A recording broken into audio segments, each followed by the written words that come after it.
Thank you. The floor goes to Mr. Agnew. You have the floor. Mr. Agnew.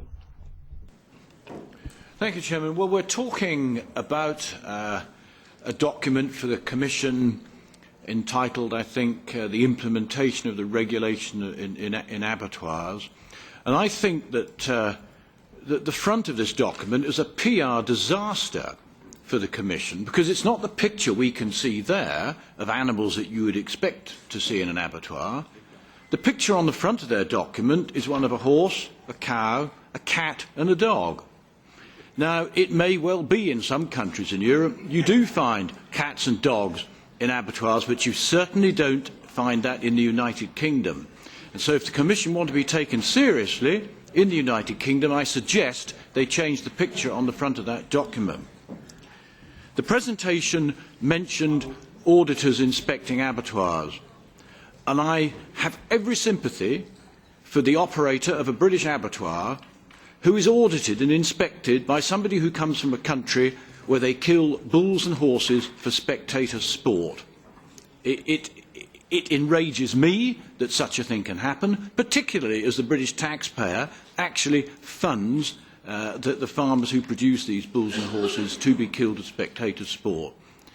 Finally, inevitably, the discussion moves on to non-stun slaughter or religious slaughter.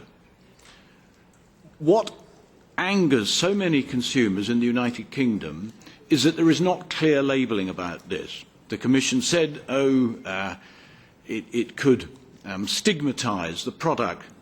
I couldn't care less whether it stigmatises the product. The consumer has every right to know not only how their meat was produced, but how it was killed. And the sooner the Member States can take back the power to label food, the better. Thank you. Coming now to labelling. That's one of the questions which the Commission study tried to deal with to some extent. Our study had results from a sample of citizens and operators covering 80% of European production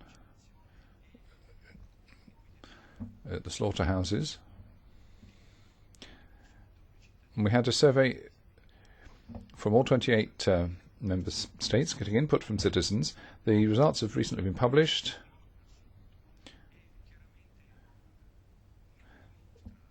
So I can tell you that having read these results, there doesn't appear to be a direct interest from European citizens for being informed about this practice on the label. That's what the study shows. In most instances, there's actually clear evidence from the survey, which is available online. The average consumer couldn't actually use this information because they don't know exactly what's involved in the slaughtering process and what exactly is meant by stunning. As I was saying earlier on, our study shows that there's a clear interest in animal welfare amongst consumers, but we're not certain that labelling is the best way of providing them with the information they need as final consumers. There will very shortly be a study on wider information to consumers regarding animal welfare. And if we compare the findings there with this first document, that will help illuminate our strategy.